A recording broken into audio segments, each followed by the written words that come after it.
I can just see the disappointment in your eyes. You're like, his past reflection of himself, being himself, is looking at his future self, who's currently looking at the past. on paper, this band should not work. Like, if you describe them to somebody, it doesn't make any sense. Clap thing. You ready to clap? I can click. You'll go 1, 2, 3, clap. Okay. Yeah. 1, 2, 3. It was like a second after me, but you can see how it goes. Okay, let's try it again then. But by the time it got back to me, okay, 1, 2, 3. Did you do it at the same time I did? Yes, I was watching you. It was like a second after me. What? We're going to try one more time. No. By the time it comes back, I feel like that was pretty bang on. No, that's fine. That's fine. If it's bang on your side, then it's all right. We'll see how it goes in the final recording. I don't know how you can criticize my clap.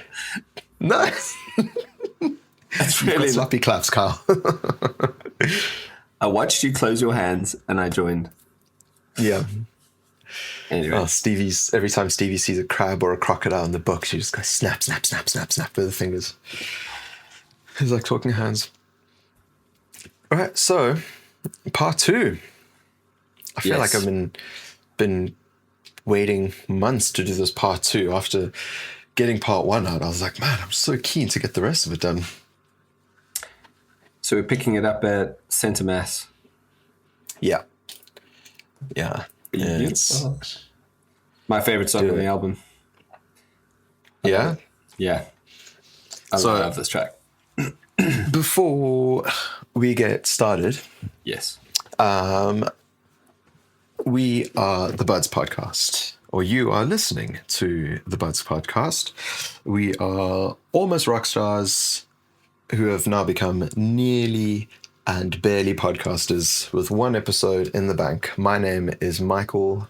And I'm Kyle. And we are talking about the second half of Breach. So if you weren't with us last week, go back and give it a listen. It is hodgepodge as heck, but we loved it. And yeah, we chatted through the first 8 tracks of the album Breach, which came out this year from 21 Pilots. And yeah, some pretty banging tracks, some really cool stuff. Yeah, I took a deep dive on the first half of the album. So deep, in fact, that it required an hour and a half of us chatting nonsense and going down the rabbit holes. And we're back now for the second half, picking it up at Center Mass. So, What are your first takes on this one?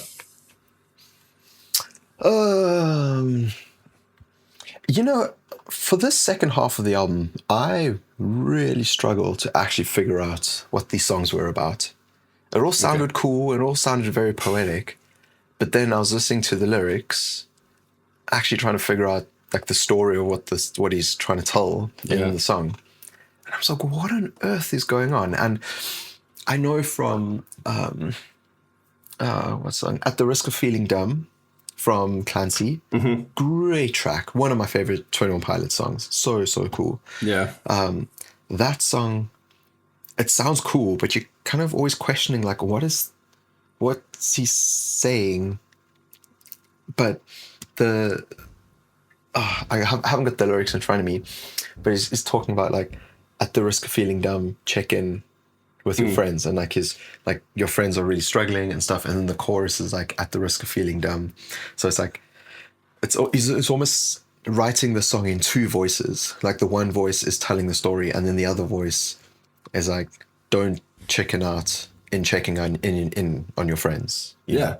And I found like with this second half of the album, like maybe it's in the first half as well, but specifically with the second half, figuring out who's singing and who's telling the story, and is he responding to the story or is he telling the story?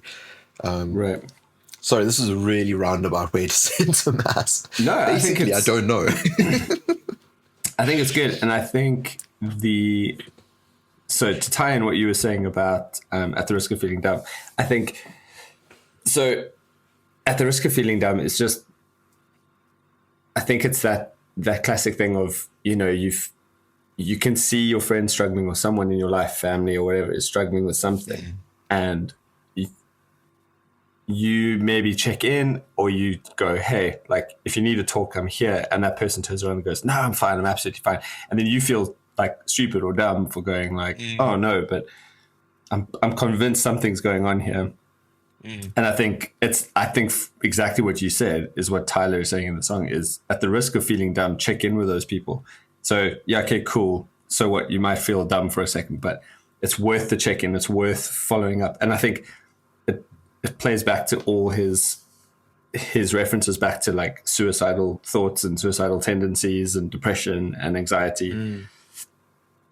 And he deals with that topic a lot. And I think, well, we know 21 Pilots is really well known for bringing that to the forefront and bringing that to, you know, Neon Gravestones. It's all about that. It's all about like suicide and losing people, mental health, all that kind of stuff. Yeah. Yeah. And like bringing that to the forefront to talk about it and not make it a sort of taboo subject, you know?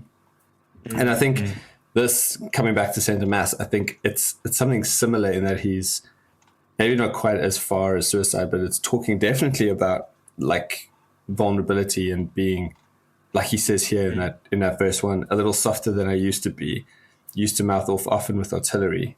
Now it is cough drops in a soft spot in a middle seat. You know, so I think he's talking about, you know, maybe when he was younger, before he had kids and all that kind of stuff, you know, he's like coming hard with lyrics, and he's, you know, maybe taking aim at people and doing all that kind of stuff, and, you know, fighting for his place in the music industry. And now he's kind of more reflective, I guess, having kids. He's maybe gotten a bit softer. He's more reflective of life, thinking about life as a whole.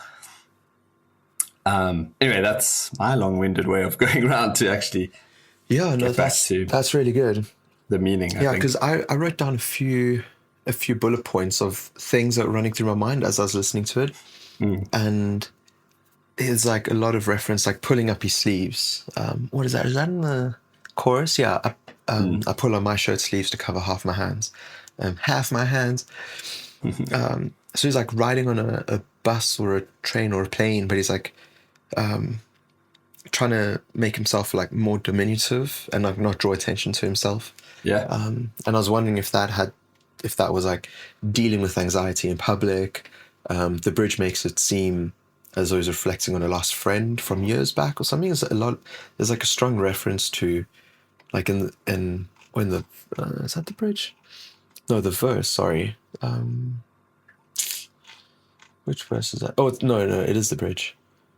Your first mate in the 5th grade, try to persuade, try it once. He was shown in the bus. Yeah. Yeah, it's quite an enigma of a song. Like it's almost like he's saying loads of things that he's feeling without really getting down to the nitty gritty, and like it's less on the nose, which I really enjoy. Where like not to hammer down. So I got a little bit of feedback from our last episode. Yes, from a family member about comments that were made about a certain female pop star. Yes. And what I find about her songwriting is like there's no mystery. It's just, I'm riding on a bus, I'm feeling anxious in public, but don't come to me because I don't want to talk to you. Like that's the style of songwriting. It's like on the nose, you know exactly what's going on. Exactly. And like it feels less, in my opinion, it feels less artistic and less expressive and relatable. But this is like because I don't know what it's about, I feel like you could read any context onto this in some way or another. Like he's like really famous and he's trying to get through life while being famous, or he's like a small kid on a school bus and he's dealing with anxiety in school, you know, and he's just trying to get through school without being bullied or something. And like they call it Santa Mass, the part they aim for. and like all your vital organs is your center mass, and like trying to protect the things that are vital to you, that keep you alive and sustain you. That's a good point as well. Yeah. So I think it's also just shrinking in like when you get scared and you have all that fear, you just want to shrink away from things. So you just want to cover yourself, get low, get into that like almost fetal position and just like hide, you know. I think that's what I take from that breakdown. But then what I love is how the song it's sort of chaotic a bit, like in terms of his lyrical content, like he's going back and forth. And then I love the instrumentation and the production. I think that's really well done as well, because it starts off sort of like soft and kind of, there's a bit of urgency there with the drums, and it's moving. But then it's like a sick breakbeat, something. But then by the end, that last breakdown, it's just, he's almost like he's dealt with everything at the top, like, you know, up to that what is it, that second chorus, he kind of like deals with all those things, and he's going back and forth, and he's playing all these things out in his mind, and he's dealing, like how he deals with the fear and how he tries to protect himself and blah, blah, blah, blah. And then that breakdown is just, everything just comes out, and it's just that like double time, and it's just like, he goes for it, and all the stuff he's shouting in that breakdown is so good. Like that line, my tattoos only hurt when meaning fades. I think my skin got worse with good intentions. I don't want to say what happened. I just want to let it go. Nothing was the same right after I went to the funeral. I miss you so, so much. Take what you want. I was like, flip, man, those are some heavy lyrics. There's some crazy stuff going on there. That's the line where it seemed like he was reflecting on an old lost friend or something. Just that bridge, thinking about it now, it makes me think of Foo Fighters' Monkey Wrench. And in that bridge, it's like one humongous breath. Yes. He just lays out like 16 bars. It's like, bah, bah, bah, bah, bah. I know. It's so remember good. what he says. Actually, I want to get the lyrics because they're just so cool. I had a one last thing before I quit. I never wanted any more than I remember I that could take into. So good. It's crazy. Now I had a mate in school, actually a mate in college that we both knew, bassist for a metal band. Another bassist anecdote, but not the same bassist. I know the guy you're talking about. Yeah. He was at school with me. Yes. He went through a breakup, and there was a period where that Monkey Wrench bridge was like, it perfectly articulated how he was feeling about that breakup. And I just thought it was beautiful. That's like just great songwriting, just like writing something that all of a sudden it just... Shout out to that bassist, sorry, because he's followed us on all the socials. Oh, really? Yeah. He's getting involved. Hey. So JP Monroe, name and shame. Okay, we've dropped him. We've dropped the name. All right. Yeah. What up, JP? Dropped the name. What up, JP? Calling you out, bro. Cool. Yeah. So I think that's it for me on Center Mass, but definitely my favorite track on the album for sure. Yeah. I said we've spoken about the drums and all that, but I just thought like it gives like a really cool hip hop feel. Like you could easily picture those drums in like a hip hop track. Big time. Like sick rapping in the foreground and things. But again, what we spoke about last week on the last episode was how there's like all these little sort of look backs at like the old album or old albums, right? There's like all these little Easter eggs going back to old albums. And this is one of them for me. Like this goes straight back to Levitate on Trench. Yeah. It's got that same sort of vibe. Like it's got a bit of like instrumentation, but not like a super solid like melody line where like Levitate was just like drums and vocal. Like, oh dude, I love that song so much. It was like borderline just like a whole rap track. It was, so good. So yeah, this one just gave me that sort of Levitate sort of feel. But yeah, man, great one. Yeah. Oh, that's also another song, Levitate, where the lyrics, I've spent ages like, oh, what's it? Can't, like he's talking about like going up, down, up, left, right, and down or something. And then, oh man, this, yeah. I'm not prepared to talk about that song. This is making for some 5-star podcasting right here. You can, you can just try and remember it off the top of your head. Yeah. I struggle to remember the songs when like if I've got too much music that I've listened to in that particular day, if you ask me to recite this particular song, I'm just like, there's so many melodies and things. I feel like I'm bigging myself up as some like musical genius. I'm just, I just don't remember very well. You've just overloaded yourself with music all day long. I'm just overloaded, unprepared. Oh my gosh. I know what that feels like, man. Like there's days when I'm finished. So for all the listeners that don't know, I'm a music teacher, so I teach drums. And there's some days where like I'm done with lessons and I just sit in silence in the car on the way home.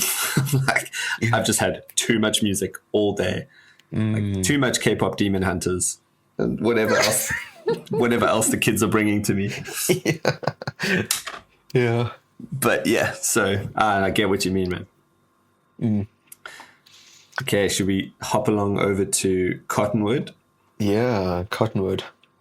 How do you feel about this song? My first immediate takeaway was just beautiful. My first instinctive reaction was just beautiful. I love the piano. I love all of it. And then when I did some research into it, it kind of hit me right in the feels even more because this one's about his grandpa passing away. And so when I reread the lyrics again and stuff, it really hit me. It's really, really beautiful. And I just love the whole what's the word, like the whole way it's put together. I can't think of the word now. The construction of it, like just Arrangement. The arrangement. There we go. Thank you. Yeah. On the tip of my it was on the tip of my tongue, and I was like trying to get the word. The arrangement was just beautiful. I love the space. I just love that piano so much, and his vocal is really beautiful as well. Nothing too heavy. And I love the chorus. Kind of, it like just fractionally picks up without changing the feel of the song entirely. And then there's like the bass and the piano play like a unison, sort of like a bass line, and it just creates this like warmth around the vocals. It feels like a big, warm, comfy cushion of like harmony in the music without, there's like no crazy like big cymbals or huge rise in the chorus. It just, everything just kind of comes a little bit closer to carry the energy of the chorus without lifting it too much. Yeah, that's well described, actually. A big, comfy cushion. Yeah. Exactly what it was. Yeah, I said the song, much like what I said about, what song was it? Was it Garbage? Was it Garbage? I think it was Garbage. I can't remember. But last week I mentioned, when songs just feel good from the get-go. And it's just like nothing. Like it isn't a song that pulls you out of your comfort zone, but you can arrive how you are, how you feel, and listen to the song, and it like eases you and just like makes you, it like pulls you into the song rather than like jarring you out of your mood or lifting you up too much or anything. I don't know if that makes any sense at all. Talking about emotions here, people.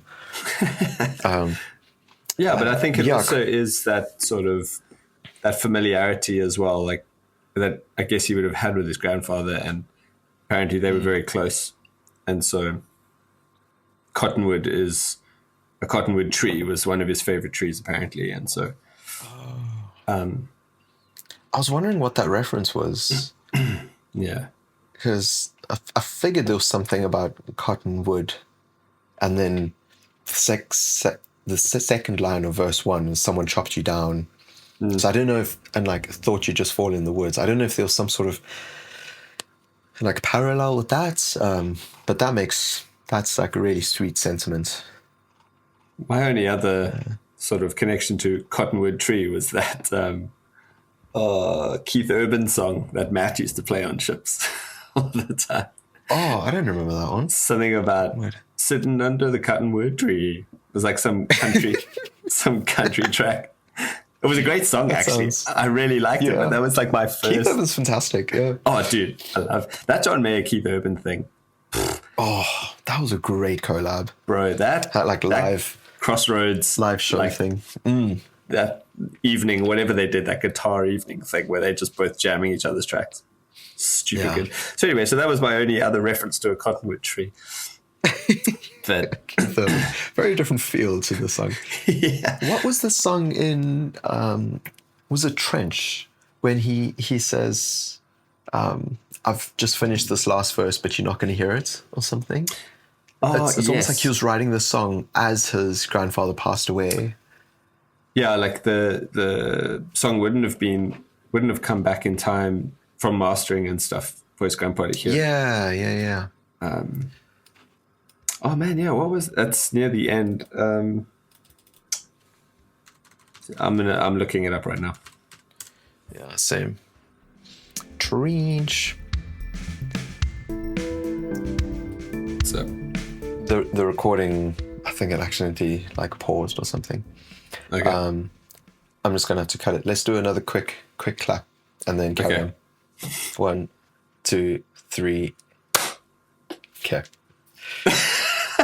Your face. I can just see the disappointment in your eyes. You're like,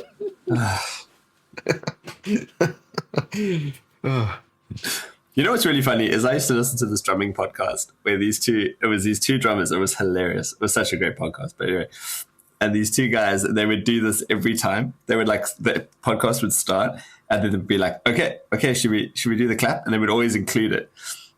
And it was so funny. And like they would both think they were right. They were like, oh, dude, you were so off on that one. And I used to think, it can't be that hard, guys. Come on. Like you both drum it. And now I'm sitting here going like, oh, wait, actually. Well, you count and I'll follow you. And then you'll see what it's like. 1, 2, 3. You see? Dude, you were so late. You were so late on that one.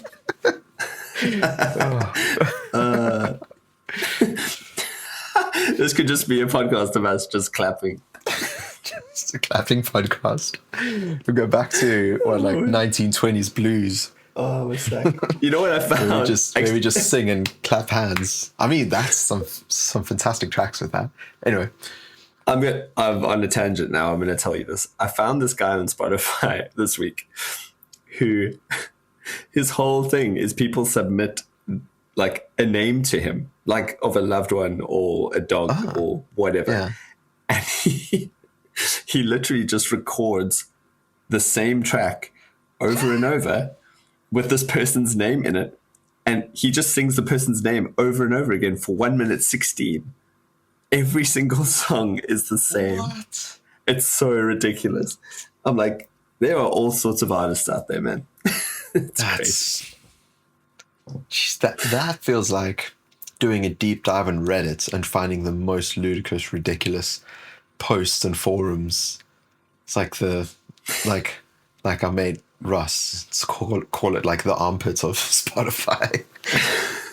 That's so true. Well, the dude's got like, I don't know, a couple 100,000 listeners a month. So he's doing all right. Fair enough, man. Found a business plan that works. I did have a good giggle. I was like, what is happening? And you just see it'll be like Maureen. And then it's like a minute 15 or whatever of like just Maureen. And you're like, oh my gosh. that sounds ridiculous. I didn't even know how.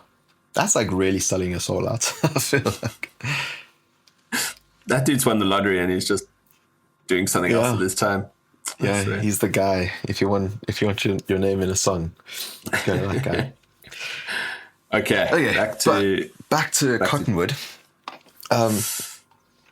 So before I knew what the song was about, because that puts the whole song into perspective and makes loads of sense. But I was trying to figure out by using like lyric clues, and it didn't help me because I still had no idea what it was about. But I mean, okay, I thought it was about losing someone that was close to him. Like that seemed pretty clear. But then a lot of the lyrics. Where was it? There's a particular line. Oh, the chorus. It says, "I look back through time, through a telescope. I've been catching my reflection already looking." And I just thought it was like a whole Back to the Future moment, and like breaking the fourth wall on himself, where he's like looking back through a telescope, but he's already seeing himself look forward. And like it's almost like a future nostalgia thing, like already missing his grandfather before he's even passed away or something. I'm like heavily reading into that lyric, but that's sort of what I imagined. That was like the picture that I saw, like listening to the lyrics. So I listen to loads of audiobooks and podcasts at my place of work. So my visual imagination is always like firing at these things. So when I hear the lyrics, that's cool. I'm just like making pictures. I mean, I suppose it's the same for everyone, really. But that's the image I got, was him looking back in time through a telescope, but then already seeing himself missing his grandfather by looking forward into the future, where he is currently. It's just like a mad, like full circle, breaking the fourth wall on himself. Sure, that's situation. Cool. Wow, that's trippy, man. Like just thinking about that, actually, like you're kind of looking back to look to the future because you're looking at your past, and you know that past is going to bring you into this current moment. Does that make sense? So you're looking back at your grandfather. Yes. And without him, you don't exist. Right? Oh, wow. How far back are you looking? Depends what telescope you're using, but that's true. Yeah. If it's a ×5 or a ×6. But okay, so think about your grandfather going back to like. So I'm thinking about my grandfather now, like when he was in the war, right? Right. So before he married my grandmother, but if I had to meet him back then, it's wild to think that he's going to get through a war, live a whole life, have me, have my mom, and then subsequently, then I exist, which I think is that's such a cool image though, to look back in time through a telescope and then catch your reflection. I think it's cool. Oh, are you reading reflection as like the resemblance of his grandfather having to him? Oh, that's even more mad. Okay, I thought he was okay, looking good. at like, my tangent wasn't worth nothing. Okay, good. No, it made sense. When I see my reflection already looking, I thought it's almost like looking in a mirror. You seeing yourself. So I thought Tyler was seeing himself in the past, having his grandfather, but his past reflection of himself being himself is looking at his future self, who's currently looking at the past. There's a whole lot of back and forth going here. We'll include a diagram below in the show notes. In the show notes, there'll be a fully fleshed out Excel spreadsheet just explaining the minutiae of the details. Great word. Yeah. Oh, that's funny. So when I've been catching up with some Family Guy lately, and it was the episode where Peter Griffin finds a treasure map from like a local restaurant or something, and it's like the original Pawtucket person who found Quahog. And there's like treasure, you say? And then anyway, they trying to like suss out what these clues mean. It's like a whole trail of clues that they find. And then it's like face the circle in the square, and Brian is like repeating it. Face face the circle in the square, like miming every word that he's saying. And Stewie's like, you've got to stop doing this. Face the circle in the square. Face the circle in the square. I haven't watched Family Guy in so long. Oh, it's so good. It's just like pure escapism and just empty mind. Just laugh at whatever comes out. It's good stuff. Cool. So from Cottonwood, losing grandfathers to Family Guy. Not to diminish the song at all, but One Way. okay. So we're on to One Way. Yes. Let's do Let's it. pull up these lyrics. One Way. Oh gosh, I got to think about the music now. How did this one go again? Let me just play it on my. This is for me. I love the outro of this with Josh's voicemail. Oh yes. Oh, Hey, yes, Josh, yeah, call me back. I'm not opposed to. Oh, it's so One good. Way going into days like Dormant, but so good. yes, there we go. I just played like 1 second of the song, and I've got it in my head now.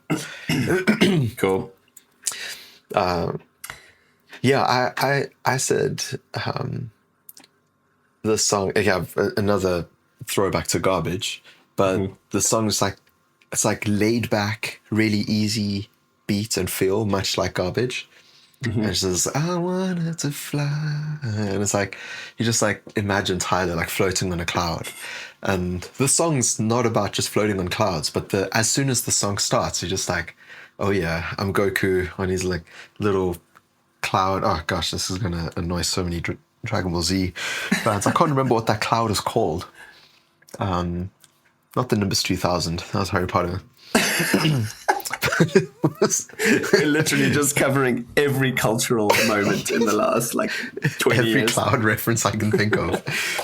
We've hit Family Guy, we've hit Dragon Ball Z, we've hit Harry Potter. All we're missing is another Lord of the Rings reference in this episode. I'm just imagining Tyler on the Nimbus 2000 scoring for Hufflepuff. I wanted to fly. But they say systems coming in and Demental.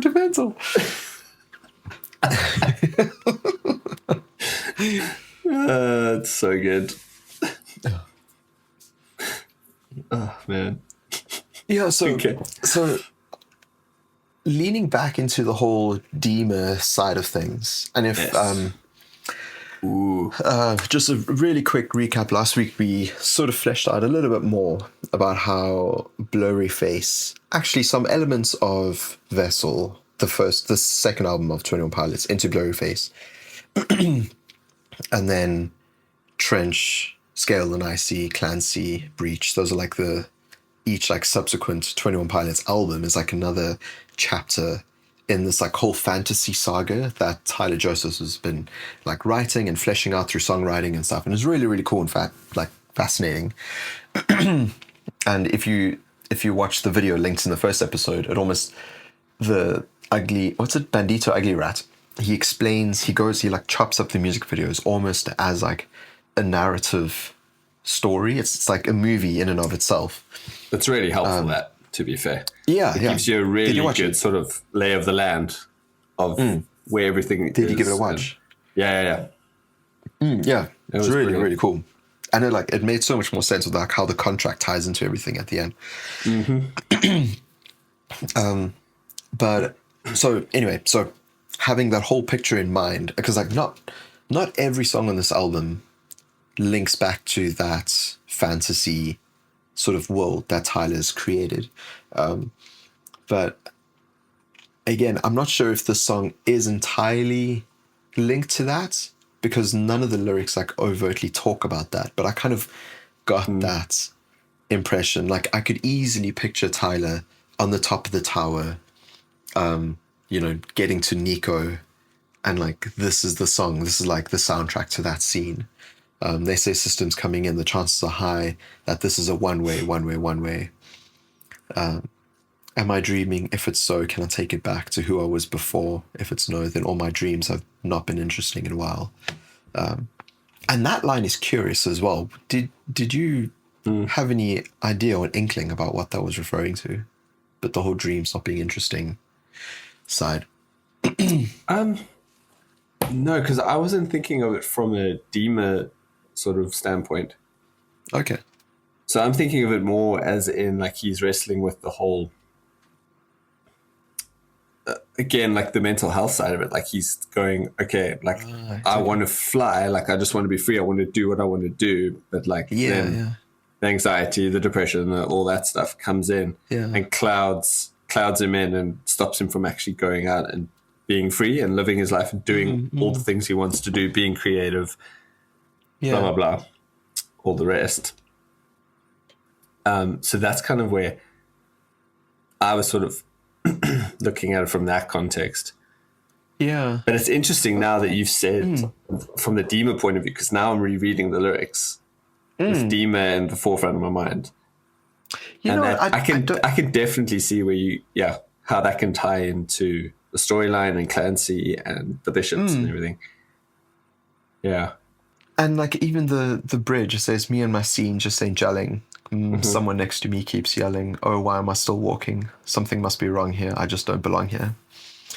But I don't think it's a zero-sum equation. Like I don't think it has to be one or the other, because really the whole DEMA and Bishop's analogy or like allegory is kind of like it's like an embodiment or like characterization of his depression and mental health, and the support structure that like pulls him out of that, but he keeps slipping back into that whole thing. So like in the middle of in the Trench album, those music videos where Nico catches him on the horse and he fails at leg day and then falls over.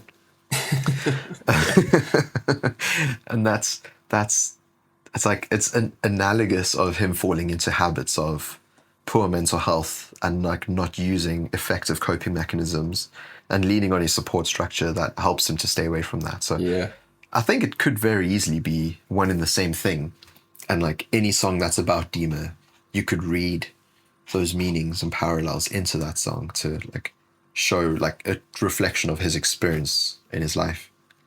Yeah, because I think the Bandidos are exactly that. I think it is very much tied to mental health and that kind of thing. You know, I think it's basically just a metaphor essentially for mental health. I think it's, if you think even like when the Bandidos save him, take him out of DEMA, they go rescue him, get him out. Like if you think back to the Levitate music video, and then everything's like sort of calm and he's sitting around the campfire, and then the next thing you see Nico's hands around his neck and they like pull him away. Yeah, and I think that's another sort of metaphor for like anxiety and stress and all that kind of stuff just creeping up on you, and you don't see it coming, and the next thing it just grabs you and pulls you back out of that place of comfort and where you feel like, okay, finally I'm getting away from this stuff and I'm back on my feet. So yeah, I think the two kind of work, they kind of just intertwine constantly, I think. And he's very clever in how he doesn't just talk about it straight. Like it's not, you know, like you said, it's not on the nose. It's very much, okay, we can unpack this and there's varying levels to this. It's not going to just be, and even to that point going like, well, it's not only about mental health. Now we've got this whole storyline to unpack as well. Yeah. So it's, like you say, multi-layered and nice and like interesting to unpack. And another breaking the fourth wall take over here. But what if like creating this whole world helps him deal with the mental health? Creating the whole world about his mental health helps him deal with is like a coping mechanism in and of itself. Absolutely. Just 100%. And then I thought the outro was just so deep. It was like, hey, it's Josh. Call me back. I'm not opposed to doing one way going into days like Dormant, But it just feels like quite a vibe change, and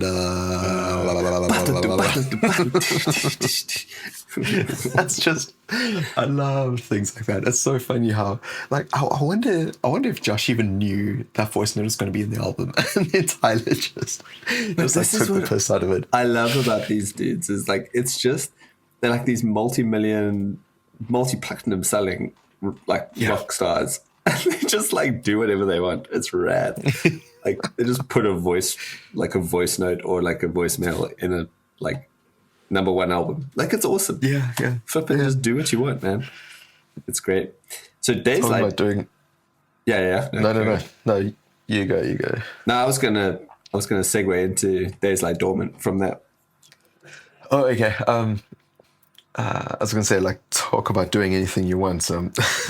Listening, I think it's been like this last year, maybe like 2025. I don't know if I listened to it in 2024 as well, but Notorious B.I.G. Ready to Die album, which is just absolutely mind blowing hip hop album. There are some so like skits. You know how hip hop albums always have like skits that tell stories throughout the album. Yeah. And sorry, this is a complete tangent, but hip hop is such a fascinating genre because there's I'm a white dude and I grew up listening to typical like rock music and white dude associated stuff. And I don't know where I was going with this. My mind just blanked. But okay, yeah. So you have an impression, like an sort of an unvalidated bias or idea of what hip hop is like, and like other cultural sort of like music is like, or like music cultures and genres and things, and the cultures associated with particular genres. But having gotten into more hip hop in the last like 2 or 3 years, it's just been crazy how like so many like particularly good hip hop artists, because there are loads, just like any other like rock music and jazz and stuff, they're like artists that just aren't that great, and then you have the real like stellar artists, and so many of them do concept albums, and that's like the norm. So an album will be a story or a theme in and of itself, and then all the skits in between just add to that narrative, which is just really, really cool. Sorry, it's a complete tangent. I'm just like how awesome I think like hip hop and rap is, having like gotten into it. But the Notorious B.I.G. one, there's some some skits things that are quite questionable. not for under 18 podcasting. we can put an 18 rated on that one. Yeah. It's we can talk about it afterwards, but it's it's questionable. Anyway, sorry. So back onto actually what we meant to talk about. Well, actually, that kind of does tie in because, I mean, there's huge hip hop influence on 21 Pilots. I mean, that's undeniable. There's, you know, groove wise, just I think what they do so well, and I've always said this. Rapping. The thing with them that I dig is like on paper this band should not work. Like if you describe them to somebody, it doesn't make any sense. Like they shouldn't be a band that's got like literally billions of streams. Like it just doesn't make any sense. And I think what you were saying there about Notorious B.I.G. and the whole hip hop culture and like having a storyline and having a concept album, I think that's exactly what 21 Pilots have done. They've drawn on that, right? There's this concept. But then you can start to see how these influences start to like creep in and like, you know, and I'm thinking, yes, this whole black and red thing is so cool and blah, blah, and these like really interesting album covers and blah, blah, blah. And then this week they played at the Rock and Roll Hall of Fame induction for White Stripes. And then I did a deep dive this week on some White Stripes stuff because I haven't listened to them in forever. Oh, yeah. And it's just like, it's so cool because you can see the influence there on 21 Pilots because everything was so themed and so theatrical with White Stripes. Oh, that's mad. I've never actually made that connection. Yeah. And White Stripes, everything was black, red, and white. Like there was on every album, it was just this constant theme throughout. Yeah. But then what's great is like because they were from Detroit, and Detroit's obviously got like a massive history in like hip hop culture. You know, immediately you think Eminem, you think all that stuff, but it runs deep, right? And there's blues too. There's like a whole history of blues and stuff there, and then you just hear it in the White Stripes, and it was just so cool. And there's like this, and the thing I love about hip hop is the grit and the like. It's just raw, and there's energy, and there's that vibe, and I love how these bands as well, like maybe not White Stripes, but they pick up that grit, they pick up that energy, and they take it, right, and then they put it into that form of music where it's like bluesy rock. But then you get a band like 21 Pilots that comes along, and they basically fuse all of that together. Okay, they don't maybe have the blues element, but now they've got like the hip hop element, and they've got this thematic thing going on, and it's like it's just worlds collide all over the place, you know.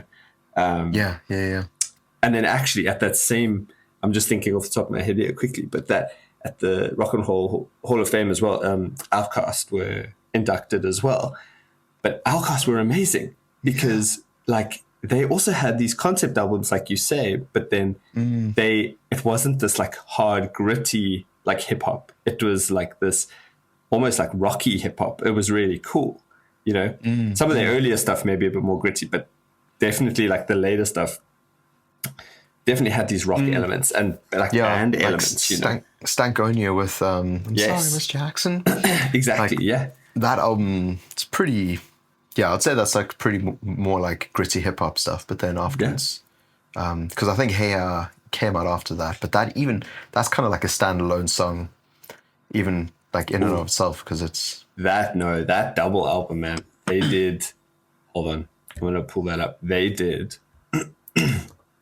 I'm sure you've listened to this, but Big Boy and what's his name? I can't think of his name now. This is ridiculous. Andre 3000. They went off and I'm going on a whole other tangent here, but when was it? 2003. I've just looked it up. So it was the album after Stankonia, Speakerbox, The Love Below.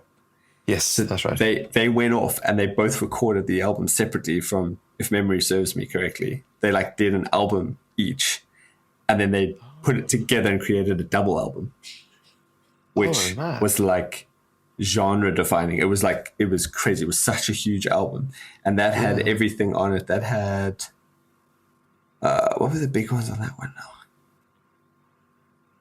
now? Roses, Hey Ya. Dude, they had so. I'm just trying to look through the thing quickly here, but anyway, that album. Go give that a listen, listeners. Go listen to that album. Bonkers, amazing. I need to get back to that one, dude. Like they're each so. So Speakerbox has 19 tracks, and Love Below has 21. Oh, that's mad. And we're talking proper length here. Like each track, like some of the tracks are like 5.5 minutes, 6 minutes. Like, so yeah, that's mad. That's proper songs, man. I think historically, I think I've always kind of been put off by ridiculously long albums because it feels like when I see an album that long, without having looked at it, I get the impression that it feels like a compilation or like a bunch of unreleased tracks that they've just thrown together into something, you know. Right. And immediately I've like lowered it in my mind of like priority to listen to, or that's like interesting to listen to. Where if I see a track that's like 11, or an album that's like typically like 11 or 12 songs long, or like 14 or 15, it seems more concise and to the point, but not taking away from what they've done. Like I'll go have a listen to it, because I didn't realize that element. That was the same album that are each recording album. They all put it together. I think, I mean, I'm speaking from memory here, so I could be completely wrong, and I could be stuffing this up completely, but I'm pretty sure. Yeah. pretty sure that's what they did, and that's what made it so iconic, because they were like, they had made their other albums together, obviously, and they were this duo, and then they decided to go off and like do their own thing, and then they came back, and it was just this like mega album, like double album. Jeez, yeah. Which is awesome. Like, it's just so cool. Well, if any of our listeners know the right answer, they are very welcome to comment below. and Definitely leave a review and tell us the like, right Kyle, answer. You are so wrong, brother. You can email us. You can send us a telegram or a messenger pigeon. All of the above. Or as Mike said in the last episode, email us. I don't know who emails anymore. I listen to podcasts that have like middle-aged to older hosts, and email is a favored avenue of communication. P.O. Box 525. Oh, man. Oh, gosh. That's so good. Okay, we are on to Days Like Dormant. Let's go. How many tracks have we got? We've got, only 4 tracks left, because there's Drag Path as well. There's what? Drag Path. Have you not heard Drag Path? Drag Path, no. That's from the Digital Remains version. The one I sent you all the images from. Yes. So there's cool. a 15th track on that album, which is really cool as well. I've not made like loads and loads of notes, but I'll read the lyrics out and then we can like. Why just have I figure it only out got together. 13 tracks? That's weird. Okay, cool. So Days Like Dormant. Let's go. Do you want to kick this one off? Yeah, it's pretty simple for me.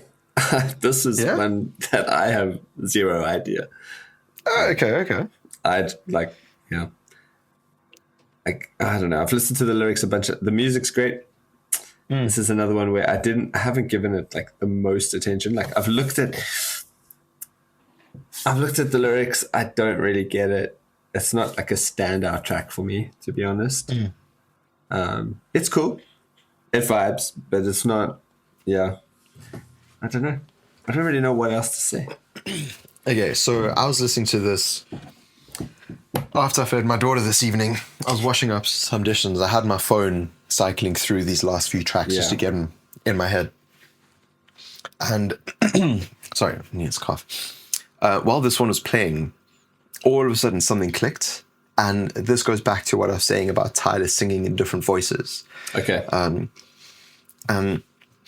So bear with me while I read these verses. And I don't know exactly who these... I'm going to assume I know who's saying each thing. So let's say Tyler's singing the verse.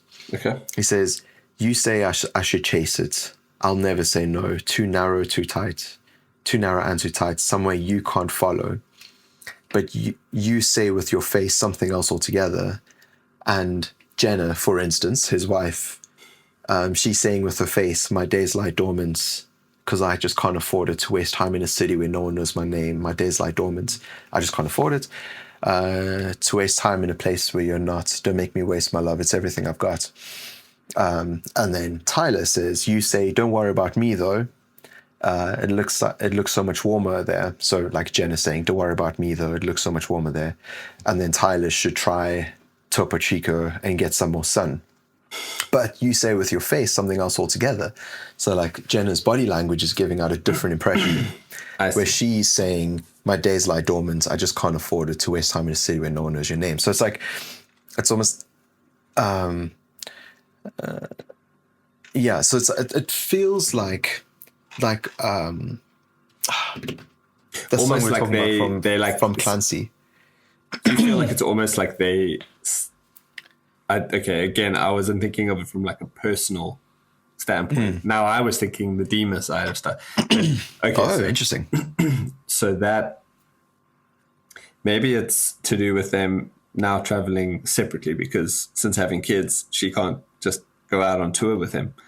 And it's like more of like a long distance thing. Right now they're having to deal with like the distance and talking to each other just via FaceTime.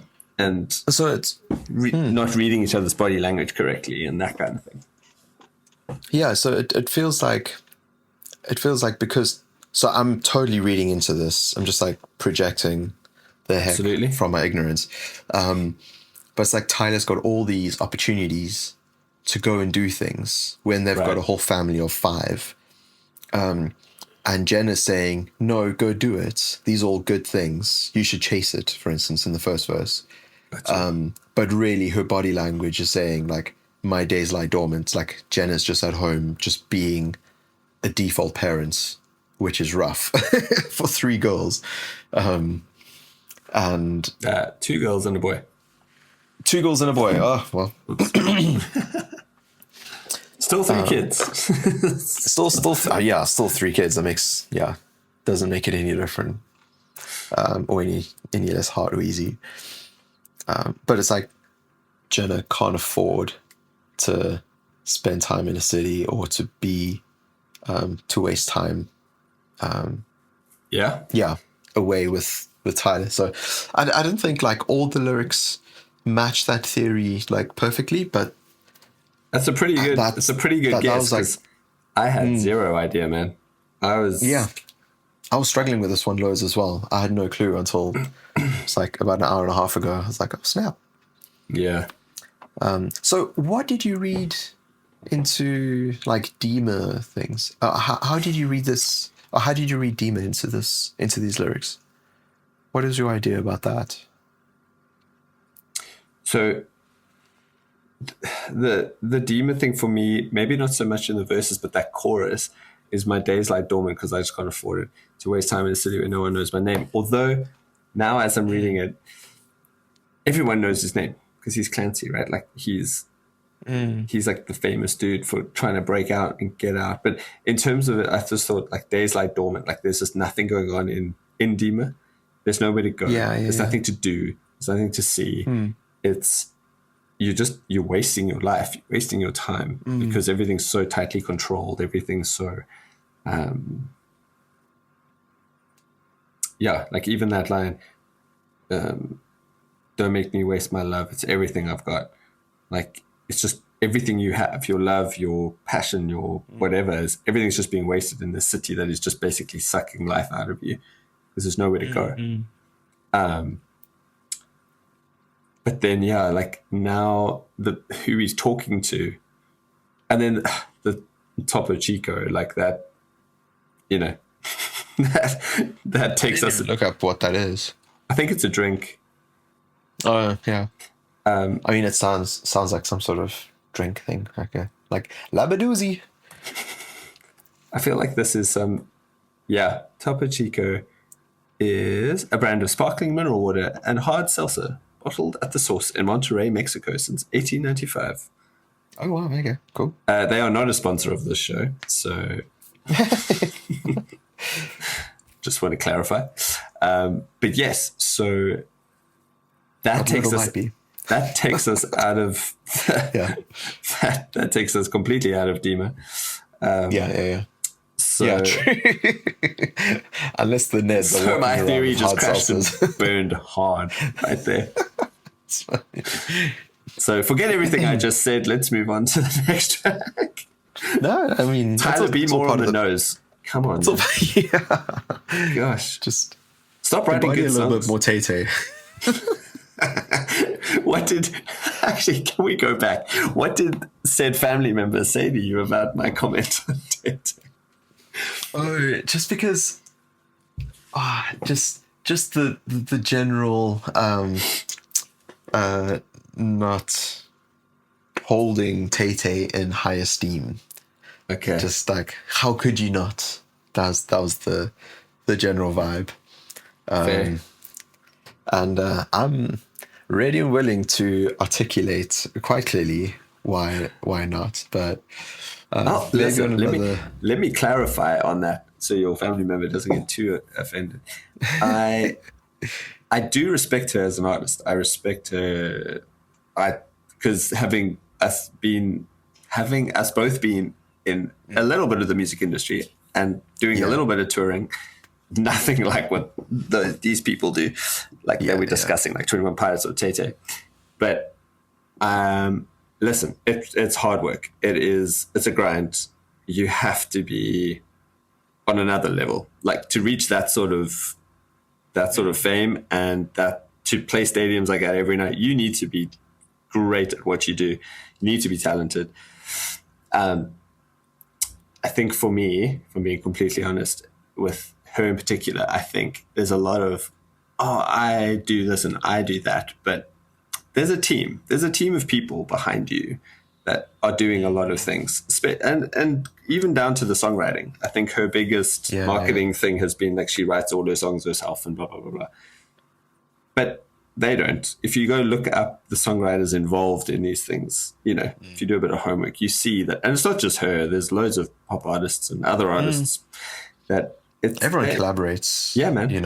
Yeah. There's like 5-6 writers on a song sometimes, and, people sitting in the room. And so that's the one thing I'm like, okay, stop telling everybody that you write songs by yourself. It's it's not true. You've got people like Ryan Tedder and like, and Jack Antonoff and stuff writing your tracks. You're not writing by yourself. Heck, even Bon Iver, man. Bon Iver even wrote stuff with her. So it's like, anyway, so that's I do respect Tay. Very good, but not my vibe, really. Yeah. Credit where credit's due. Absolutely. And yeah. I don't feel songwriting is where the credits are mostly due. No. I mean, so yeah. Hell of an artist to do one of the biggest tours in history and then still release an album midway through. That's incredible, to be fair. Yeah. So how I would articulate it is when there have been fewer songwriting credits and mainly just her doing the songwriting. Yeah. I found the songwriting was fairly lackluster. Okay. And not particularly, in my opinion, not particularly artistic, or something to be admired, or it wasn't a song that was that strongly resonated,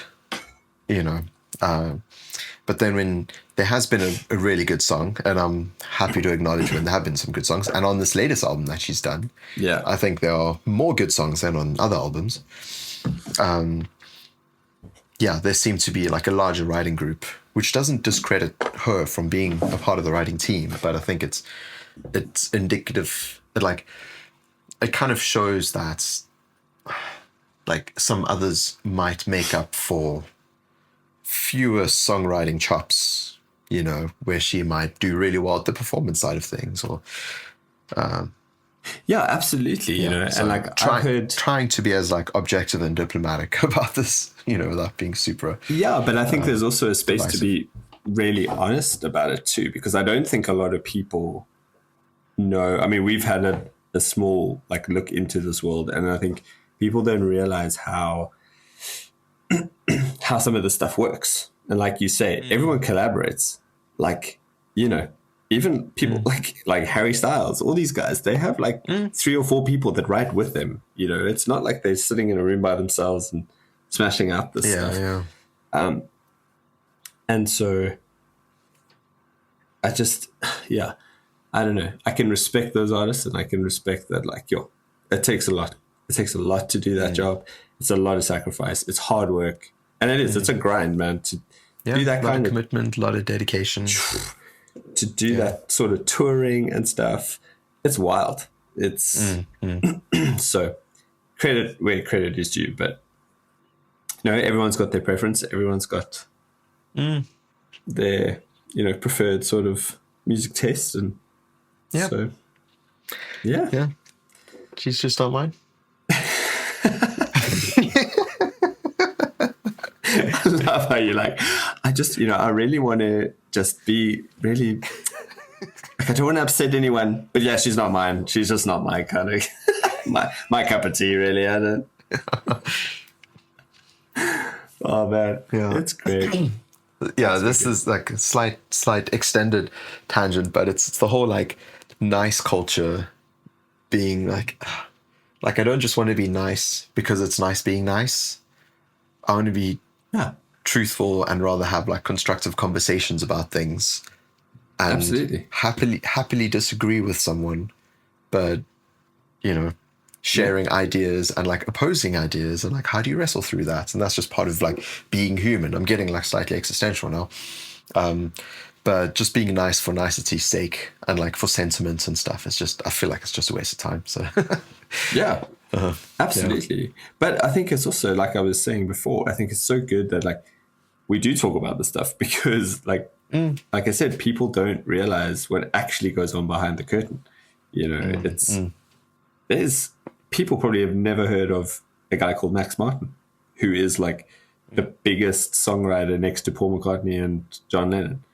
And he has written for everybody. He's a Swedish guy, and he's written. Yeah. I don't know. Do you know Max Martin?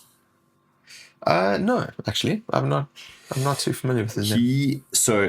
Dude, he has written like Backstreet Boys, Britney Spears, like in the 90s. He basically wrote that stuff, like all those massive hits, right?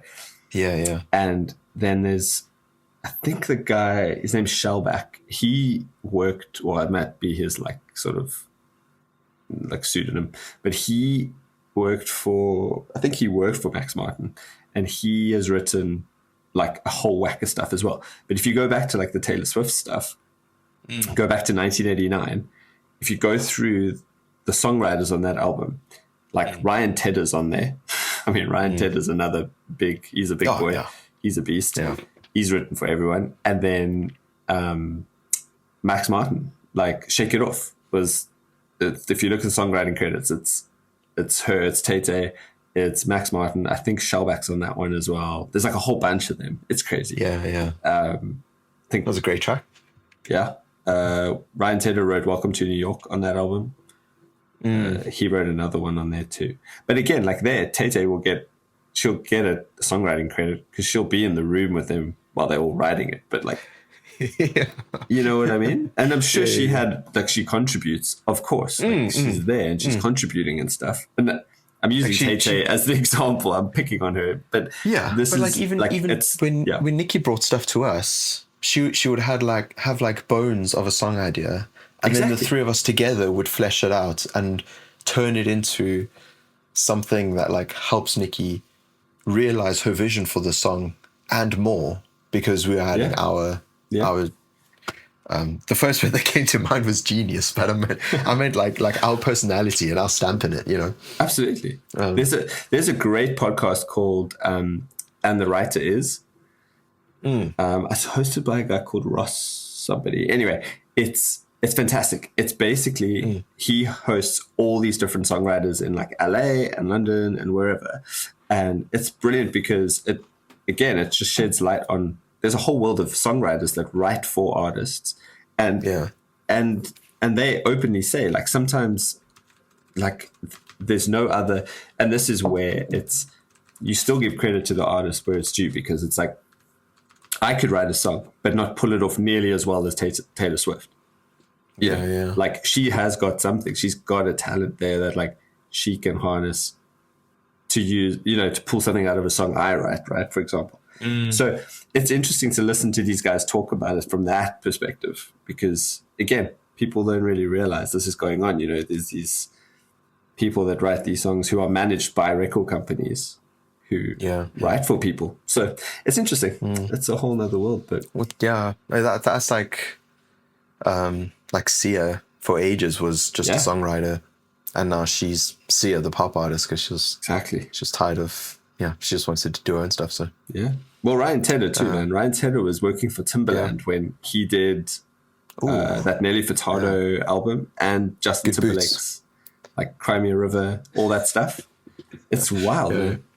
Yeah, like, and he wasn't famous then. He was just like an engineer in his studio. He was just working, which is crazy. Mad pipes though. When you saw him and you sense some videos of One Republic, God, I had no idea Ryan Tedder could sing like that. Oh, dude, it's just he's the only huge one. Nicola's really funny because she's just like, I hate listening to like singers when they do all those like runs, those whatever. But he does it. And he does it so tastefully that you barely even notice that he's doing like a run like that. Anyway, he was fantastic. And I told you, like, in the middle of their gig, the One Republic gig, he basically just took like 20 minutes and was like, cool, we're just going to play through some of the songs I've written for all these different people over the last like 20 years. Nice. Oh, bro, he has written for everyone. Beyonce, Adele, like, you name it, bro. He's written a song for one, like these big pop artists. But anyway, it's it's really cool. Okay, shall we? I bet he keeps a real tally of who he writes for. Oh, good segue, Mike. There we go. Wink, wink. Yeah. I worked in youth ministry for a few years, and when conversation goes on a bit and like tangents happen, the saying as like the conversation leader was like, rein it in, bring it back. Wow. Put all those threads to the middle. That was a beautiful segue. Okay, so we're gonna tally where we're at. No, that didn't work. Yeah. Okay, next. So, Okay, your first impressions of this one. yeah, my first impressions again were like, what the hell is the song about? But in just spending loads of time just listening to it over and over and just trying to sort of hold all the lyrics together and not lose track, because as soon as like a verse is done, you hit a chorus and then the chorus is great and you forget the verse and all that. But trying to keep everything together and in mind. It felt like a sort of like a confessional.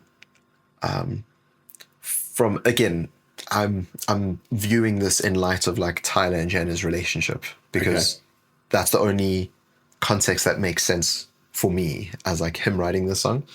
But it's like a confessional between like the realities of relationship dynamics once life gets real and your relationship seems like it needs or like it takes a slight backseat because of like children and jobs and house responsibilities and things.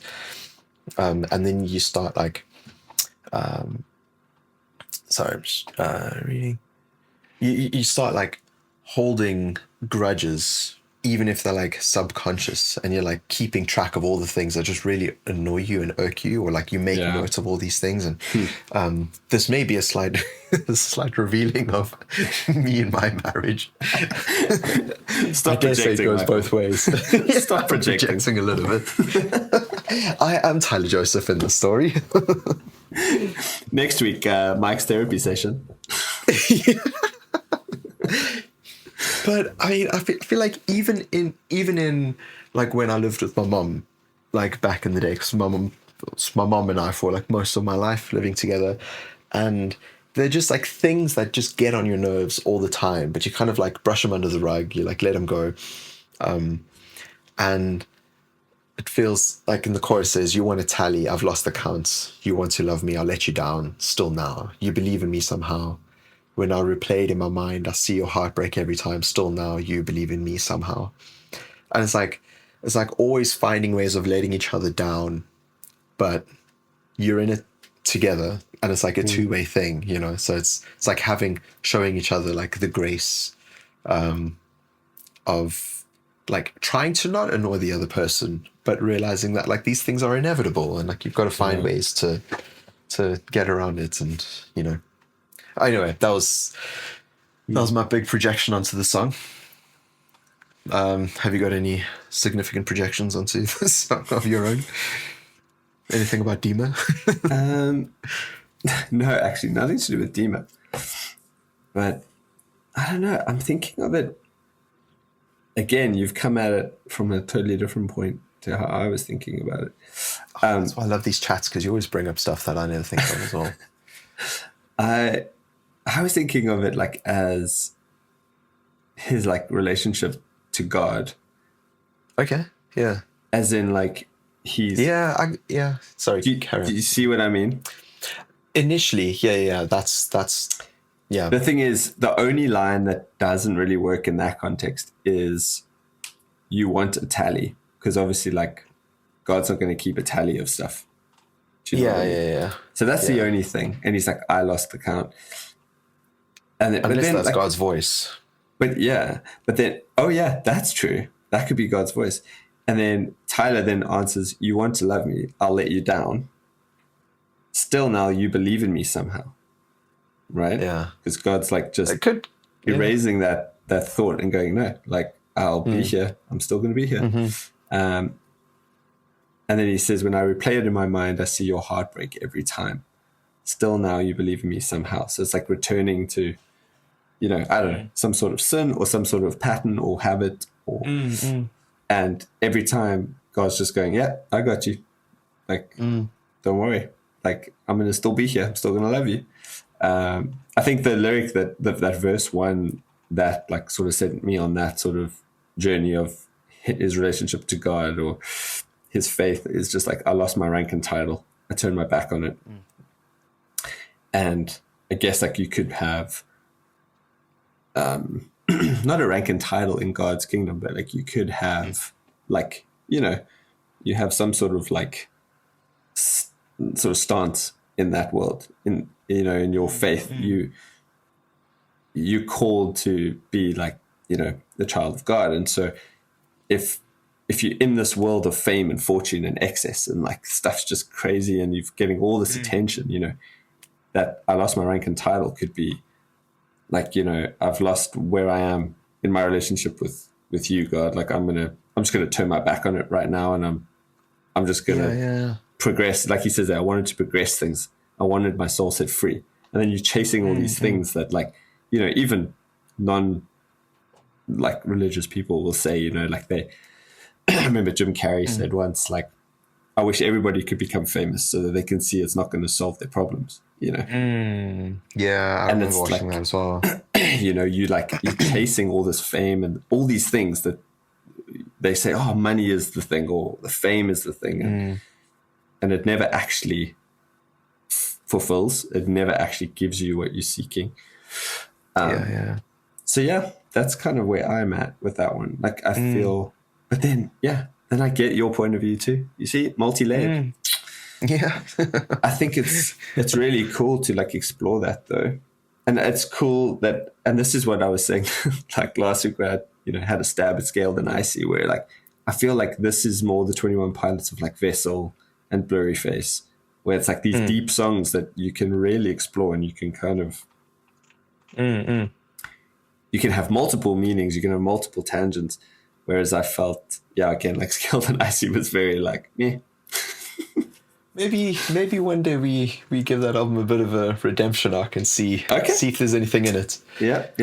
We chatted off air about doing stuff that we didn't like. So I will. We could do in like I'm open to 6, 8, 9 months time or something. It doesn't have to be anytime soon, but if there's ever a lull in new music coming out. Listen, man, I still, there's still great songs on that album. Like I still think there's some good songs. It just as a whole body of work, I just felt it was like the strongest out of this lineup of these albums, even from Vessel up to Breach. I feel like, it's definitely the weaker one.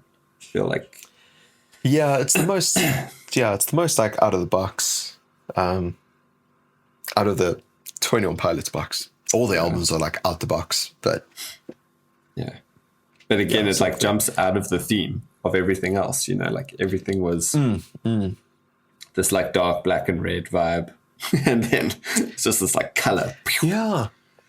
But again, I wonder because color is a huge thing across all the albums, apart from Vessel, like the color identity, like the visual identity of the story of DEMA started with Blurry Face with black and red, and then Trench with yellow black. That's true. And then Scaled and Icy was like pinks and blues and a little bit of yellow and stuff. And then it was like orange, which is like kind of red and yellow combined for Clancy, and then just red for Breach. So like Scaled and Icy, I wonder if we looked at it and like the whole dragon motif as well, if there's like anything in that tells more of the story of what Scaled and Icy is about. Because Scaled and Icy, that's like an anagram for I am Clancy, isn't it? Yes. Yeah. Yeah. So there's got to be something in there, like more to dig out about like the cover and the color scheme, because his hair goes pink as well, or blue or something. Yeah. In something he like that. that dyed his hair for that whole saga or that whole sort of cycle. So I haven't looked at it with that in mind, but I'm sure there's something in those colors, or we could find something deep down in the dark web of Reddit or Google. Well, Bandito Ugly Rat, whatever he was called, that guy explained it really well. Like he explained it. It made more sense watching that, how the whole scale. When I said it meant nothing, but when some other guy on YouTube says it, it's well, there's more weight. He just made more sense, Michael. I just like the way he brought it across. No, just like the tone of his voice, his radio voice. He was really funny, though, to be fair. He was a funny guy. He absolutely mislegged it. And so Nico got him back and took him back to DEMA. It was so good. Okay. So that's my my take on Tally. Yeah. Now this next track, I'm gonna blow your mind. I wonder if you will, because I know something about this track as well. And it's probably the same thing. And I think I've sent you a link about this already. Maybe. Maybe you have, but I also stumbled on it on YouTube. All of a sudden, I was like, intentions backwards. Oh my gosh. Yes. Exactly. So yeah, do you want to explain? So I listened to this track and it was very cool and I like it. Now, the interesting thing, it wasn't, it was one of those tracks I thought, it's a pretty ending to the album and it's a nice song and it's great. And then exactly like you did, I stumbled across this thing online where they were like, and again, this ties into the whole Easter egg thing, because then I was listening to it and I'm like, weirdly, something in the back of my mind was like, this sounds so familiar. On some level, this is like, I've heard this somewhere. Anyway, and again, this is a piece of production genius. So what they've done is they've taken a song called Truce off of Vessel, off the first album. The last track on Vessel as well. Yeah, the last track on Vessel. Exactly, good point.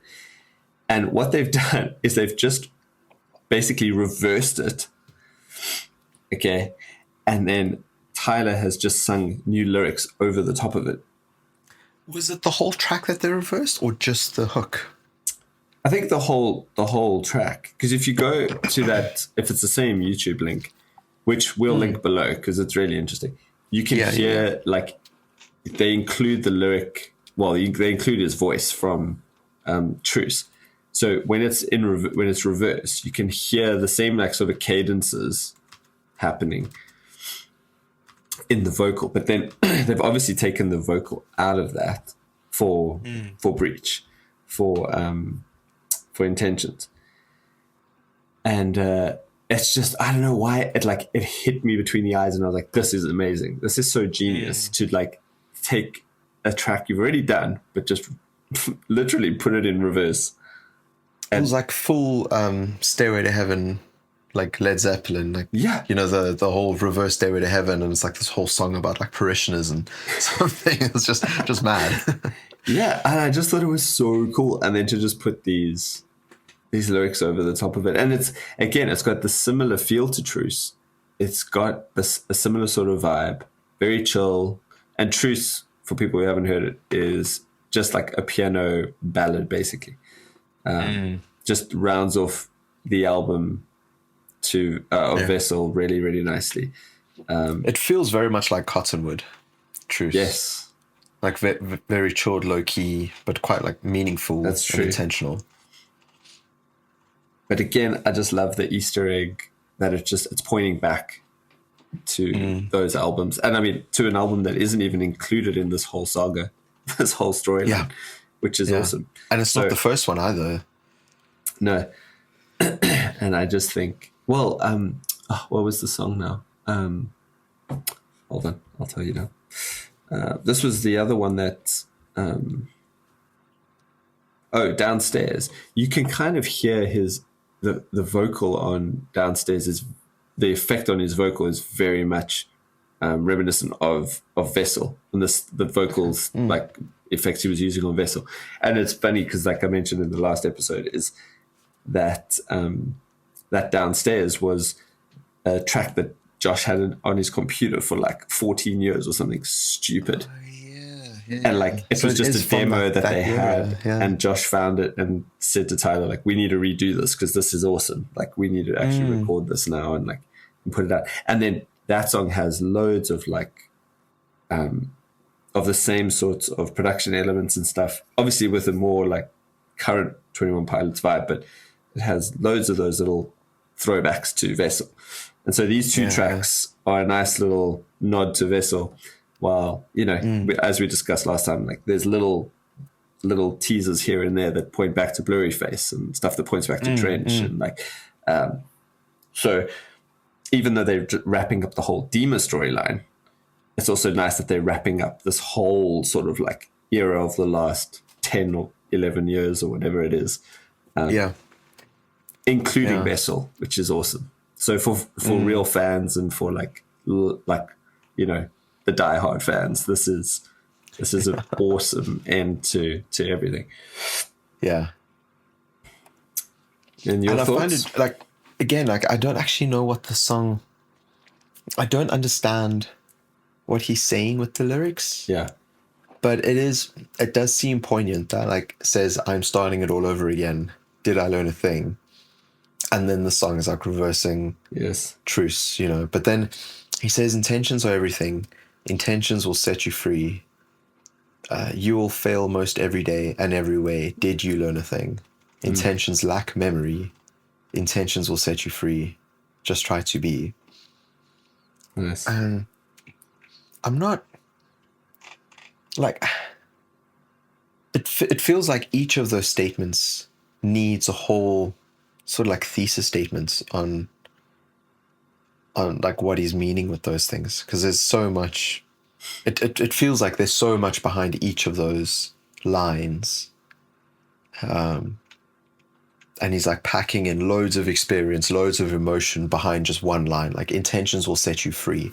Like he must have something really specific that he's writing into that line, like something about his intentions in life or whatever. And then like intentions are everything. Intentions will set you free. Intentions lack memory. Like, what does that mean? Intentions lack memory. I've been trying to get my head around that line, and I just can't. I have no idea.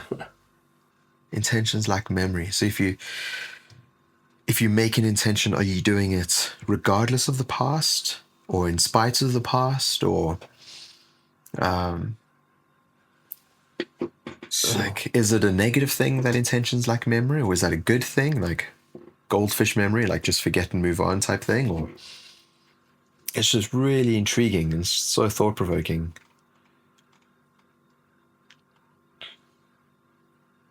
So, silently miming the lyrics out there. No, I'm reading it because, so I went to genius.com and I was reading the bio, and it's interesting. Oh, I got the cheat notes. I did. So it's what I said, right, about truce, but what they say at the end here is really interesting. So it says, when reversed, the instrumental ooze and even vocal melody of intentions are revealed to be that of truce. So it says, released in 2013, Truce is the closer of the band's album Vessel, which also happens to have preceded Blurry Face, meaning in a sense that while Truce began 21 Pilots' lore, Intentions closes it, with the former hidden in the latter, which is really interesting. Whoa, so okay. They're basically saying that Truce is basically the start of the whole DEMA storyline. Oh, okay. Yeah. Because it precedes Blurry Face, so that's the last track before Blurry Face. And then it starts to lead into that storyline. And then now they're using that song in reverse to end the whole saga, right? Yeah. But then the lyric now, this is where I was like just thinking, or on the fly. So the whole thing's in reverse, right? And then it says the opening lyric is, "I'm starting it all over once again. Did I learn a thing?" So Wait, which lyrics are you reading? so intentions. Yeah, okay. So he says, "I am starting it all over once again. Did I learn a thing?" So do you think that's from like the perspective of potentially like a new Clancy going like, I'm starting this whole cycle over again? Because as we saw in the lore, like everything, it just keeps restarting. It's just a cycle that like a Clancy will go up, he becomes a bishop, and then a new Clancy sort of comes forward, and then it's just this repetitive cycle. And then, as you pointed to in the contract, all those eyes, those glowing eyes looking at him, are other Clancys, right? In that cycle. Is this making sense? Yeah. Because it's Sorry, saying, I'm also reading the truce lyrics to see if there's like any parallels or overlaps in themes and stuff, but it's more of a sort of instruction, like stay alive for me, you will die, but now your life is free, take pride in what is sure to die. And the verse 1 is now the night is coming. Now the night is coming to an end, the sun will rise and we will try again. Stay alive for me, you will die, but now your life is free, take pride in what is sure to die. Yeah, that's kind of mad. Like reading Clancy's story into that. It's almost like it's like they're foretelling that whole cycle of day, night, like Clancy's coming and going. And then intention saying, I'm starting it all over once again. Did I learn a thing? So are his intentions lack memory? So if that's like the new Clancy, has he got the same consciousness or like a different consciousness? Oof. Intentions will set you free. It's like, did you learn anything? How can you learn something if you don't remember it? Yeah. So your intentions, wait, what is that like? Intentions lack memory, right? So just because you want to do something doesn't mean that you've learned from your mistakes. Yeah. Whoa. Sure. This is mind blowing over here. This is like, yeah, hardcore graft. And you know what's really funny? Tyler's probably like, I don't know, it just sounded cool. Yeah. This songwriting knobs. It's like, Give us these like, just throw random words together, make it sound all poetic, and everyone's like, what's going on? I'm just like, this guy's like my Zen master. I found meaning in life because of these words. I'm like, I don't know what that means. and he's like, Jenna, what do you think I should put as the next word after lack? She's like, memory. Yeah. She's basically just calling him out some things he's done wrong. Intention, so memory. Oh man. Learning. Okay. So So that was a wallop in the that wraps it up. mind muscle. Wow. Okay, Good. so Drag Path, the last track that's Yes. not on the normal edition of Yes. Breach, but it's on the Digital Remains version, which was, I think, was only available for a limited time, and I bought it. Cool. So I've heard the track. Nice. And it is a cool track. It's quite like low-key. So I'm just going to read the lyrics. It says, have you got the lyrics there? No, I can't. I don't have access to it. Oh, okay. No, you can just, if you go on musicmatch.com. Oh, okay. Musicsmatch.com. But I can start reading them. It says, when I see the devil's eyes, a current travels down my spine. He found me. Seems as though I've lost again. A story told ad nauseum. He found me. Maybe once or twice or three, he's tried his hand at drowning me, but I'm still on fire. At least I'm pretty sure. When I see the devil's eyes, I look away and smile wide. You found me. 'Cause then I'll know you're also there. 'Cause proof is in the adversary. You found me. And then the chorus is a drag path etched in the surface. As evidence, I left there on purpose. A sad sack laying on the surface. Can you find me? I dug my heels into the gravel as evidence for you to unravel a drag path etched in the surface. Can you find me? Would you please hurry? Would you please hurry is the bridge.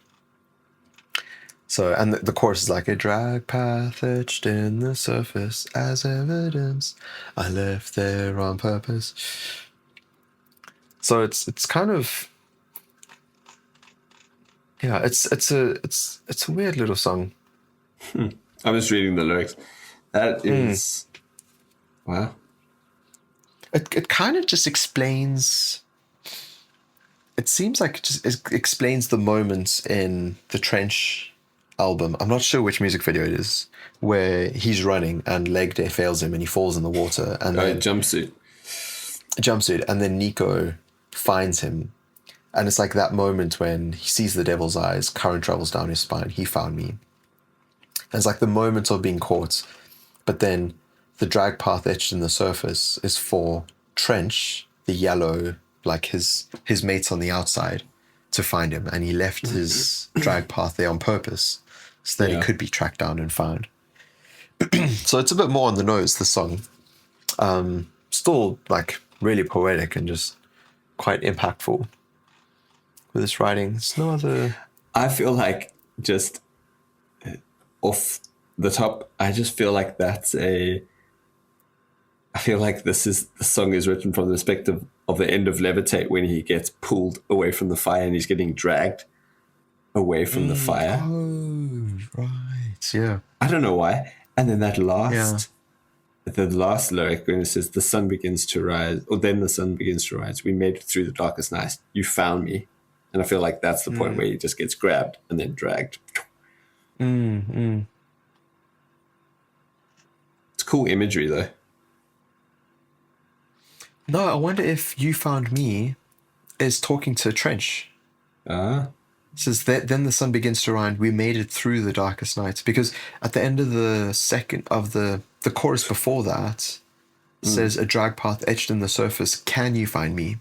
And the bridge is, can you find me? Can you find me? Can you find me? Can you find me? And then it's you found me. You found me. Oh, okay. So it's like you found me in the first choruses when, or like, because it's he found me.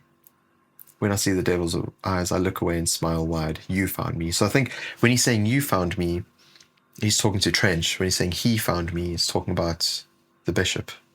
Okay. So like so if you want to like bring in the whole analogy of everything, like his mental health is like his like poor mental health, like depression and anxiety and things. Like when I see the devil's eyes, current travels down my spine. He found me is in like his poor mental health. But then the end of the chorus, because then I'll know you're also there. The proof is in the adversaire. You found me. So I suppose it's like cool. leaving. I'm gonna try and find this to listen to it. You could probably find it on YouTube. I don't know how I could. If we both had Apple Music, I could play it over like FaceTime, and you could hear it along with me, I think. But I'll see you soon anyway, so like we can play it. Yeah. Oh, I'm sure I'll be able to find it somewhere. But that sounds cool, man. The lyrics are really, really good. It is a really cool song. It's really low key, much like it's in like the same vein as like Intentions and Cottonwood. It's really chilled. But it's really cool. Nice. Whoa, we made it. She's 3 hours. It's gonna be over 3 hours on just Breach alone, man. Hour 42. Yeah, that's mad. Epic. Okay, so we're leaving DEMA. Where are we going to next, dude? So this is an album. So full disclosure into like background of how this podcast came about. We had like 3 false recordings trying to get this started. And yeah, one of the albums that we were really enthusiastic about and really keen, like excited to talk about, is an album by an artist that not most people might not have heard of. It's Lyra Lynn, so Alyrynn. And she came out with an album this year called Comic Book Cowboy, which is wonderful. Absolute banger. Yeah, it's. I mean, we'll talk about it when we get there. But if you're listening to this episode, and if you think you might listen to the next episode, which I would encourage you to, that's why we do this. Your homework for the week is to listen to that album and get accustomed to who Lyra Lynn is, and even listen to all the stuff, because it's just great. It's worth it. She is great. Yeah, Mike put me onto Lyra, and she is fantastic. If you've ever seen, what's it called now? What's the series she was in? True Detective. True Detective, that's the one. Season 2. She's the girl playing in the dive bar that Vince Vaughn and Colin Farrell go into all the time. Anyway, fantastic musician and a great album that we are very excited to cover. So get your homework in. Really, kids. really cool. Yeah, but also thanks so much for everyone's feedback. It's been hugely encouraging, even just after our first episode. Thank you for listening. Thanks for the support so far. It has been a wild ride watching our numbers slowly increase. And comment below. Let us know what you guys want to hear, where we can go next after Lyra Lynn. Because we want to know what you guys want to hear. We want to know. Yeah. Maybe we've not heard something that will change our lives forever. And that's the point of this podcast, is to expose ourselves to some great music. Yeah. Yeah. Because, like, Birds is all about us reflecting on music that we bonded over, but it's also us pushing each other and having everyone who's listening, like, push us to discover new things and appreciate new music and expand our musical horizons. Because, that sort of brings joy to my life, finding something new that I really enjoy. Yeah, absolutely. Cool. Yeah. Anything else from you, man? No, I don't think so. I think I've spoken enough. Cool. I'm going to be dreaming of DEMA right now when I go to bed. It's going to be... Oh, yeah. Gosh. I don't know. I feel like a late night snack. I don't know what it's going to be, though. Ooh. We'll see. Anyway. Cool. Anyway. Until next time. Chat soon, bro. Cheers, guys. See you guys. Thanks for listening. Bye. Bye. Oh, wait. You can contact us through...